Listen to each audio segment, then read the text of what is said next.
Hello friends, welcome to study कर। मैं हूं आपका दोस्त प्रभाकर। डेली करेंट अफेयर्स में आज हम 31 दिसंबर 2022 के मोस्ट इंपॉर्टेंट करेंट अफेयर्स के क्वेश्चन डिस्कस करेंगे। तो आप इस लेक्चर को बहुत ही ध्यान से लास्ट तक जरूर देखिएगा। लास्ट में इसका रिवीजन किया जाएगा और आपसे एक क्वेश्चन पूछा जाएगा, तो उसका आंसर आप कमेंट बॉक्स में जरूर दीजिएगा।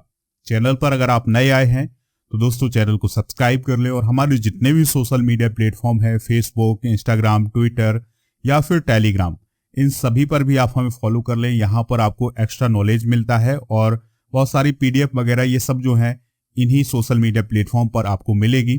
और हमारे ऐप को डाउनलोड कर लें। ऐप पर मॉक टेस्ट मिलेंगे अगर आप मध्य प्रदेश पटवारी परीक्षा की तैयारी कर रहे हैं या फिर एसएससी जीडी की तैयारी, बैंकिंग एग्जाम की तैयारी कर रहे हैं।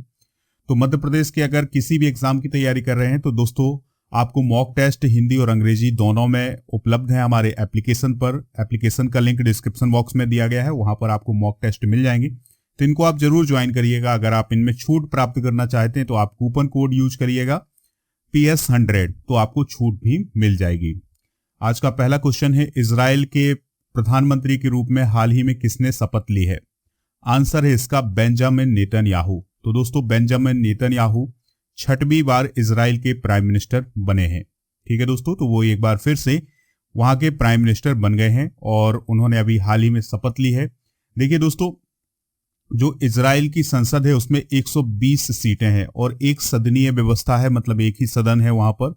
तो जो बेंजामिन नेतन्याहू हैं और उनका जो गठबंधन है उसने 63 सीटों पर अपना दावा किया है, यानी कि उनके पास 63 सांसद हैं और 120 से सीटों में। ठीक है, इस प्रकार से जो बेंजामिन नेतन्याहू का गठबंधन है वो जीत गया है, बहुमत उसने प्राप्त कर लिया है और अब वो इजराइल के प्राइम मिनिस्टर बन गए हैं। दोस्तों बेंजामिन नेतन्याहू की पार्टी का नाम क्या है? लिकुड पार्टी, याद रखना है। इस प्रकार के क्वेश्चन भी आपसे पूछ लिए जाते हैं।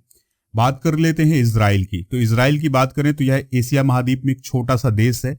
यह दुनिया का एकमात्र यहूदी राष्ट्र है और यहाँ 75% यहूदी जो हैं यहीं पर निवास करते हैं। द्वितीय विश्व युद्ध के बाद फिलिस्तीन के क्षेत्र को 2 भागों में बांट दिया गया था और एक नए देश का निर्माण किया गया था जिसका नाम है इजराइल। दोस्तों अरब वाले भाग को फिलिस्तीन और यहूदी भाग को इजराइल नाम दिया गया था और इजराइल जो है वो 14 मई 1948 को अस्तित्व में आया था। इसकी जो कैपिटल है वो है जेरूसलम, लेकिन इसे अंतरराष्ट्रीय स्तर पर मान्यता प्राप्त नहीं है। इसकी एक और राजधानी बताई जाती है दोस्तों, तेल अवीव। ठीक है, तो कुछ देश दो हैं जो है जेरूसलम को इजराइल की राजधानी मानते हैं, लेकिन कुछ देश तेल अवीव को भी इजराइल की राजधानी मानते हैं। यहाँ की जो मुद्रा है वो क्या है? शेकेल है और यहाँ की संसद को नेसेट बोला जाता है और यहाँ के जो राष्ट्रपति हैं वर्तमान में वो कौन है? इसहाक हरजोग हैं। अगला प्रश्न है, ICC men's T20 cricketer of the year 2022 के लिए किस भारतीय को शॉर्ट लिस्ट किया गया है? तो दोस्तों T20 cricketer of the year 2022 के लिए शॉर्ट लिस्ट किया गया है सूर्य कुमार यादव को। किसे शॉर्ट लिस्ट किया गया है? सूर्य कुमार यादव को। इसके अलावा पाकिस्तान के मोहम्मद रिजवान, जिम्बाब्वे के सिकंदर रजा और इंग्लैंड के सैम करन को भी नामित या नॉमिनेट किया गया है। तो दोस्तों इन 4 लोगों में से अब एक खिलाड़ी को 2022 का men's T20 cricketer of the year चुना जाएगा। ठीक है दोस्तों, और इसके लिए वोटिंग जनवरी में कराई जाएगी। ICC men's emerging cricketer of the year 2022 के लिए भारत के बाएं हाथ के तेज गेंदबाज अर्शदीप सिंह को नॉमिनेट किया गया है। तो ये कुछ इंपॉर्टेंट जानकारी है, इसको आप नोट करिएगा। बात कर लेते हैं हम आईसीसी की। तो आईसीसी का फुल फॉर्म होता है इंटरनेशनल क्रिकेट काउंसिल और यह एक अंतर्राष्ट्रीय संस्था है जो कि क्रिकेट को नियंत्रित करती है। इसका मुख्यालय है दुबई, संयुक्त अरब अमीरात में और इसके अध्यक्ष हैं न्यूजीलैंड के ग्रेग वार्कले और इसके वर्तमान में सीईओ हैं ऑस्ट्रेलिया के जियोफ एलार्डिस। अगला प्रश्न है, बहुत ही इंपॉर्टेंट प्रश्न है दोस्तों, महान फुटबॉलर पेले का निधन हो गया है, वह किस देश से संबंधित है? आंसर है इसका ब्राजील। तो दोस्तों फुटबॉल के महान खिलाड़ी थे कौन? पेले। तो उनका अभी हाल ही में निधन हो गया है, 82 साल की उम्र में निधन हुआ है। उन्हें पेट में कैंसर था और इस बीमारी से वो जूझ रहे थे, तो उनका अभी हाल ही में निधन हो गया है। इसके लिए दोस्तों जो ब्राजील की गवर्नमेंट है तो वहां पर 3 दिन का राष्ट्रीय शोक भी घोषित किया गया है। अगर हम पेले के असली नाम की बात करें तो उनका नाम था एडसन एरेंटस डो नेसिमेंटो, ये उनका पूरा नाम था और उन्हें डिको पेले और द ब्लैक पर्ल के नाम से भी जाना जाता था। दोस्तों, उन्होंने 3 विश्व कप दिलाए हैं अपने देश को, 1958 में, 1962 में और 1970 में 3 वर्ल्ड कप दिलाए हैं। किसने? पेले ने ब्राजील को। दोस्तों, उन्होंने कुल मिलाकर के 4 वर्ल्ड कप खेले थे और 1971 में उन्होंने ब्राजील की नेशनल टीम से संन्यास भी ले लिया था। उन्होंने अपने देश के लिए यानी ब्राजील के लिए खेलते हुए 92 मैच खेले थे और उसमें 78 गोल दागे हैं। अगला प्रश्न है, forks in the road my days at RBI and beyond पुस्तक के लेखक कौन है? तो इसका आंसर है सी रंगराजन। ठीक है दोस्तों, तो सी रंगराजन ने यह पुस्तक लिखी है। नाम जरूर याद रखिएगा, forks in the road my days at RBI and beyond. ठीक है, इसको पेंगुइन बिजनेस के द्वारा प्रकाशित किया गया है। और जो सी रंगराजन है वो एक भारतीय अर्थशास्त्री हैं, पूर्व संसद सदस्य हैं और भारतीय रिजर्व बैंक के 19वें गवर्नर रहे हैं। कौन? सी रंगराजन। अगला प्रश्न है, राष्ट्रपति द्रौपदी मुर्मू ने किस राज्य के भद्राचलम मंदिरों के समूह में तीर्थ यात्रा सुविधाओं के विकास परियोजनाओं की आधारशिला रखी है? तो दोस्तों, अभी याद रखिएगा कि जो राष्ट्रपति द्रौपदी मुर्मू जी हैं वो दक्षिण भारत की यात्रा पर हैं और वहां पर विभिन्न प्रकार की विकास परियोजनाओं की आधारशिला रख रही हैं। तो जो भद्राचलम मंदिर का समूह है उसके लिए जो तीर्थ यात्राओं के लिए सुविधाओं का विकास परियोजना चलाई जा रही है उसकी आधारशिला उन्होंने तेलंगाना में रखी है। तो याद रखिएगा, भद्राचलम मंदिर जो है वो तेलंगाना में है। और यह जो परियोजना है दोस्तों, यह जो विकास परियोजना है ये प्रसाद योजना के तहत चलाई जा रही है। इसको हमने कल के करंट अफेयर्स में भी डिस्कस किया था। अगर हम बात करें भद्राचलम के मंदिरों की तो ये 350 वर्षों से अधिक पुराने मंदिर बताए जाते हैं और यह रामायण महाकाव्य से संबंधित है। ऐसा माना जाता है कि भगवान श्री राम और उनके भाई लक्ष्मण और सीता जी के साथ वो यहाँ कुछ समय के लिए रुके भी थे। अगला प्रश्न है, कफ सिरप डॉक 1 मैक्स के कारण किस देश में 18 बच्चों की मौत हो गई है? तो दोस्तों, एक नया मामला अभी सामने आया है कि भारत की एक फर्म कंपनी है जिसके द्वारा डॉक 1 मैक्स कफ सिरप बनाया जाता है। तो इसके कारण उज्बेकिस्तान में अभी 18 बच्चों की मौत हो गई है। तो उज्बेकिस्तान के स्वास्थ्य मंत्रालय ने भारतीय फर्म मैरियन बायोटेक के द्वारा जो कफ सिरप बनाया जाता है डॉक 1 मैक्स, तो उसके लिए ये कहा है कि इस कफ सिरप के सेवन से 18 बच्चों की मृत्यु हो गई है। ठीक है दोस्तों, इस कफ सिरप में एथिलीन ग्लाइकॉल एक पदार्थ होता है जो कफ सिरप में मौजूद नहीं होना चाहिए, जिसके कारण दोस्तों ऐसा माना जा रहा है, ऐसा कहा है उज्बेकिस्तान के स्वास्थ्य मंत्रालय ने कि इस कफ सिरप के कारण 18 बच्चों की मौत हो गई है। अब इस पर जांच चल रही है। आने वाले समय में दोस्तों पता चलेगा कि मौत का कारण क्या था। बात आई है उज्बेकिस्तान की, तो उज्बेकिस्तान की कैपिटल क्या है? याद रखना है, ताशकंद है। उज्बेकिस्तान के पड़ोसी देशों में कौन कौन से देश आते हैं याद रखिएगा, ये कजाकिस्तान है और दोस्तों इसके बाद ये पूरा जो क्षेत्र है ये कजाकिस्तान का क्षेत्र है और ये तजाकिस्तान का क्षेत्र है, ये अफगानिस्तान का एरिया है दोस्तों। तो ये कुछ इंपॉर्टेंट जानकारी है इसके बारे में, तो आप नोट जरूर करिएगा। ये अरल सागर है। ठीक है, तो जो उज्बेकिस्तान की सीमा है वो अरल सागर से भी लगती है।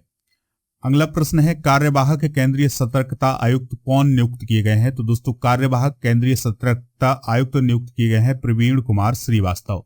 कौन नियुक्त किए हैं? प्रवीण कुमार श्रीवास्तव।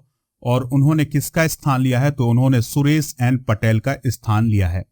दोस्तों सुरेश एन पटेल का जो कार्यकाल है वो 24 दिसंबर 2022 को पूरा हो गया है और अब उनकी जगह कार्यवाहक केंद्रीय सतर्कता आयुक्त के रूप में प्रवीण कुमार श्रीवास्तव को नियुक्त किया गया है।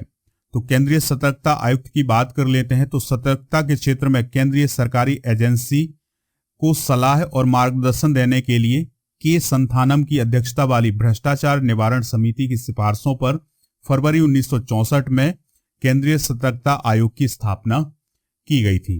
ठीक है दोस्तों, तो ये कुछ इंपॉर्टेंट जानकारी है, इसको भी आप नोट करिएगा। अगला क्वेश्चन है, किसे सेना का इंजीनियर इन द चीफ नियुक्त किया गया है? तो अभी हाल ही में दोस्तों अरविंद वालिया को सेना का इंजीनियर इन चीफ नियुक्त किया गया है। तो लेफ्टिनेंट जनरल अरविंद वालिया को भारतीय सेना का अगला इंजीनियर इन चीफ नियुक्त किया गया है। वह किसका स्थान लेंगे? तो वह हरपाल सिंह का स्थान लेंगे। लेफ्टिनेंट जनरल हरपाल सिंह का स्थान कौन लेंगे? अरविंद वालिया लेंगे। अगर हम बात करें दोस्तों अरविंद वालिया की, तो वो 1986 बैच के एक ऑफिसर हैं और लेफ्टिनेंट जनरल वालिया जो है वो भारतीय सैन्य एकेडमी देहरादून के पूर्व छात्र रह चुके हैं। उन्होंने वहां पर सिल्वर मेडल भी हासिल किया था। दोस्तों बात करें यहाँ पर मनोज पांडे की, तो वो कौन है? थल सेना अध्यक्ष हैं। और अनिल चौहान कौन है? भारत के सेकेंड सीडीएस हैं। याद रखिएगा, ये नाम भी आप नोट कर लीजिएगा। अगला क्वेश्चन है, भारतीय राष्ट्रीय कांग्रेस का स्थापना दिवस कब मनाया गया है? तो 28 दिसंबर को भारतीय राष्ट्रीय कांग्रेस का स्थापना दिवस मनाया गया है। और जो भारतीय राष्ट्रीय कांग्रेस है इसकी स्थापना 28 दिसंबर 1885 में बॉम्बे में हुई थी। और दोस्तों याद रखिएगा कि इसके महासचिव कौन थे या इसके संस्थापक कौन थे? तो याद रखना है A.O. ह्यूम थे इसके संस्थापक। और जब इसकी स्थापना हुई थी तो लॉर्ड डफरिन यहाँ का वायसराय था भारत का। ठीक है। और जो शुरुआती तौर पर कांग्रेस के नेता थे वो थे दादा भाई नौरोजी, फिरोज शाह मेहता, बदरुद्दीन तैयबजी, W.C. बनर्जी, सुरेंद्रनाथ बनर्जी, रमेश चंद्र दत्त और S. सुब्रमण्यम अय्यर। ये सभी प्रारंभिक नेता थे उस समय। और दोस्तों कांग्रेस के पहले अधिवेशन की अध्यक्षता किसने की थी? व्योमेश चंद्र बनर्जी ने की थी। और कांग्रेस की पहली महिला अध्यक्ष कौन है? एनी बेसेंट हैं। ये 1917 में कलकत्ता अधिवेशन में चुनी गई थी। और कांग्रेस की पहली भारतीय महिला अध्यक्ष कौन है? सरोजनी नायडू। ये 1925 में कानपुर में चुनी गई थी। ठीक है। वर्तमान कौन है दोस्तों अध्यक्ष कांग्रेस के? तो वो हैं मल्लिकार्जुन खड़गे। और इस साल कांग्रेस ने अपना 138वां स्थापना दिवस मनाया है। अगला प्रश्न है, किस संस्थान को G20 साइंस वर्किंग ग्रुप का सचिवालय नाम दिया गया है? तो ISC बेंगलुरु को G20 साइंस वर्किंग ग्रुप का सचिवालय का नाम दिया गया है। इसका मतलब क्या होगा दोस्तों? आप सभी लोग जानते हैं कि 2023 में G20 का जो समिट है वो इंडिया में होने वाला है। ठीक है। तो इसके लिए होता क्या है कि जो G20 है उसका कोई एक विशेष सचिवालय नहीं होता है। जिस देश के द्वारा इसकी अध्यक्षता की जाती है उसी देश में उसके सचिवालय नियुक्त कर दिए जाते हैं। फिर अगले साल जिस देश में उसका अधिवेशन होगा तो उसी देश में उसके सचिवालय बना दिए जाएंगे। तो दोस्तों अभी क्या हुआ है कि जो विज्ञान से संबंधित या साइंस या टेक्नोलॉजी से रिलेटेड जो भी बैठकें होंगी G20 की, वो कहाँ पर होंगी उसके लिए एक सचिवालय बना दिया गया है अस्थायी रूप से। वो होगा भारतीय विज्ञान संस्थान बेंगलुरु। ठीक है। तो अब आपको बात समझ में आ गई होगी। चलिए दोस्तों अब हम इन सभी का रिवीजन कर लेते हैं जितने क्वेश्चन हमने डिस्कस किए हैं। इजराइल के प्रधानमंत्री के रूप में अभी हाल ही में किसने शपथ ली है? बेंजामिन नेतन्याहू ने। ICC men's T20 cricketer of the year 2022 के लिए किस भारतीय खिलाड़ी को शॉर्ट लिस्ट किया गया है? तो सूर्य कुमार यादव को। महान फुटबॉलर पेले का निधन हो गया है। वह किस देश से संबंधित थे? तो वह ब्राजील से संबंधित थे। Forks in the road, my days at RBI and beyond के लेखक कौन है? C. रंगराजन हैं। राष्ट्रपति द्रौपदी मुर्मू ने किस राज्य में भद्राचलम मंदिरों के समूह में तीर्थ यात्रा सुविधाओं की विकास परियोजना की आधारशिला रखी है? तेलंगाना में। कप सिरप डॉग 1 मैक्स के कारण किस देश में 18 बच्चों की मौत हो गई है? तो उज्बेकिस्तान में। कार्यवाहक केंद्रीय सतर्कता आयुक्त कौन नियुक्त किए गए हैं? प्रवीण कुमार श्रीवास्तव। किसे सेना का इंजीनियर इन चीफ नियुक्त किया गया है? तो दोस्तों इसका आंसर होगा अरविंद वालिया को। और भारतीय राष्ट्रीय कांग्रेस का स्थापना दिवस कब मनाया गया है? तो ये 28 दिसंबर को मनाया गया है। किस संस्थान को G20 साइंस वर्किंग ग्रुप का सचिवालय नाम दिया गया है? तो IISC बेंगलुरु को G20 साइंस वर्किंग ग्रुप का सचिवालय नाम दिया गया है। अब आपसे एक क्वेश्चन पूछा जा रहा है जिसका आंसर आपको कमेंट बॉक्स में देना है। महान फुटबॉलर पेले का निधन हो गया है, वह किस देश से संबंधित है? उरुग्वे, अर्जेंटीना, ब्राजील या मोरक्को? जो भी इसका राइट आंसर हो कमेंट बॉक्स में जरूर बताएं। दोस्तों इसका PDF डाउनलोड करना हो तो आप ऐप से डाउनलोड कर सकते हैं। डेली आपको वहां पर स्टडी मटेरियल पर जाएंगे तो आपको PDF मिल जाएगा। हमारे जो मॉक टेस्ट हैं उनको भी आप ज्वाइन करिएगा। और लेक्चर पसंद आया हो तो लाइक करें, शेयर करें सभी दोस्तों को, सभी सोशल मीडिया प्लेटफॉर्म पर। जय हिंद, वंदे मातरम।